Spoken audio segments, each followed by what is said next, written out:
ഇന്ന് രാവിലെ ചെമ്പാപ്പുട്ടാണ് ഉണ്ടാക്കുന്നത് കേട്ടോ. ഇതുപോലെ പാക്കറ്റ് വാങ്ങിച്ചതാണ്. റാഗി അല്ല കേട്ടോ, അത് ചെമ്പാപ്പുട്ടാണ്. ഒരു പ്രാവശ്യം ഞാൻ ഇതുപോലെ ചോക്ലേറ്റ് പുട്ട് ഉണ്ടാക്കിയപ്പോൾ പലരും പറഞ്ഞു അത് റാഗിയാണ്. അത് റാഗി ആയിരുന്നില്ല, ചോക്ലേറ്റ് തന്നെയായിരുന്നു. ഇന്ന് ചെമ്പാപ്പുട്ട്. അപ്പോഴേക്കും ഇവിടെ ചോറും പയറുപ്പേരിയും മീൻ വറുത്തത് മീൻ കറിയൊക്കെ റെഡി ആയിട്ടുണ്ട്. കടയിലേക്ക് കൊണ്ടുപോകാൻ ആക്കി വെച്ചു. അച്ചുമോന് ചിലപ്പോൾ സ്പെഷ്യൽ ക്ലാസ് ഉണ്ടാവും, അച്ചുമോനും ആക്കി. പാറുവിനും ഉച്ചവരെ ഉള്ളൂ കേട്ടോ. അപ്പോൾ ആ പുട്ടൊക്കെ ആക്കി വെച്ചിട്ട് പണികളൊക്കെ കഴിഞ്ഞിട്ട് മഴ പെയ്ത കാരണം നല്ല തണുപ്പ് കയറാൻ ഞാൻ ജനലൊക്കെ തുറന്നിട്ടിട്ടുണ്ട്. അച്ചുമോന് ഇതേ പുട്ടും പഴം കുഴച്ച് കൊടുക്കാണ് കേട്ടോ, അല്ലെങ്കിൽ അത് കഴിക്കാൻ അങ്ങനെ പോകും. അപ്പോൾ നമുക്കൊരു സമാധാനം ഉണ്ടാവില്ല.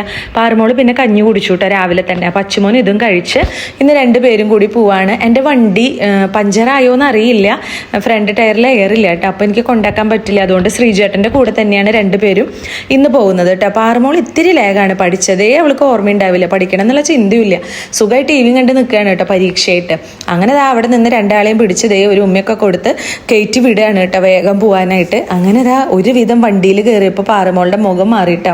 എന്താണെന്നറിയോ, വണ്ടിയിൽ കയറിയിരുന്നപ്പോൾ ഒരാൾ പറയാ എനിക്ക് ബാത്റൂമിൽ പോകണമെന്ന്. വീണ്ടും അവിടെ നിന്ന് പിടിച്ചിറക്കി കൊണ്ടുപോകുന്നു, ബാത്റൂമിലൊക്കെ കൊണ്ടുപോയി കയറ്റി വിട്ടു കേട്ടോ. അതൊക്കെ കഴിഞ്ഞ് എൻ്റെ കുളിയൊക്കെ കഴിഞ്ഞ് ഞാനിവിടെ ഭക്ഷണമൊക്കെ കഴിച്ച് കുറച്ച് എഴുതാനായിട്ടിരിക്കുകയാണ് കേട്ടോ. അങ്ങനെ അമ്മ ഇവിടെ ഇരുന്ന് ടി വി കാണുന്നുണ്ട്. അങ്ങനെ ഉച്ചയാവറായി, അതായത് 12 മണിയായിട്ടോ. പാറുമോളെ വിടാറായിപ്പോൾ നല്ല മഴ. കുടയാണെങ്കിൽ ഞാൻ കൊടുത്തിട്ടുമില്ല, കാരണം അവിടെ നിന്ന് കുറച്ചിങ്ങോട്ട് നടക്കണം കേട്ടോ സ്കൂൾ ബസ്സിൻ്റെ അവിടേക്ക്.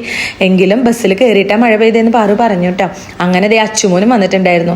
സൈക്കിൾ പമ്പ് കൊണ്ടുവന്നിരിക്കുന്നത് ടയറിൽ എയർ അടിച്ച് നോക്കാൻ വേണ്ടിയിട്ട്. അച്ചുമോന് പുറമേനെ ആയതുകൊണ്ട് ശ്രീജട്ടൻ്റെ ഡോക്ടറെ കാണിച്ചിട്ടാണ് വന്നത് കേട്ടോ.